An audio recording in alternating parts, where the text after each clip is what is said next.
ख़बर है नाज़रीन तव्हां शेयर कयूं पिया घोटकीअ मां डिस्ट्रिक्ट बार जे इलेक्शन में वकील बिरादरीअ में झेड़ो थी पियो आहे। चूंडूं हफ़्ते लाइ मुलतवी कयूं वियूं आहिनि।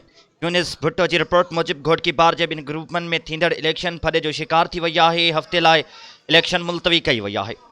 घोटकीअ जे डिस्ट्रिक्ट बार जे अॼु चूंड शुरू थियण शर्त ॿिन्ही ग्रुपनि प्रोग्रेसिव लॉयर्स पैनल ऐं सिंध लॉयर्स पैनल में झेड़ो थी पियो, जंहिंजे नतीजे में सिंध बार काउंसिल जे हुकुम तहत हिकु हफ़्तो मुलतवी थी वई। उन हवाले सां ॿिन्ही ग्रुपनि पारां हिक ॿिए ते इल्ज़ाम लगाया विया आहिनि। उन हवाले सां सिंध लॉयर्स जे सिदारती उम्मीदवार वज़ीर अहमद घोटो, लाला बख्श घोटो ऐं ॿियनि ॻाल्हाईंदे चयो आहे त हिकु प्री प्लान तहत इलेक्शन में धांधलीअ जी कोशिश कई वई। हुन चयो त असांजे उम्मीदवार शाहनवाज़ वसीर जो प्लेटफॉर्म में मार्क जो निशानी गायब हो, जॾहिं त आरो ते पिणु एतिराज़ वारियासीं जेको मशकूक हो।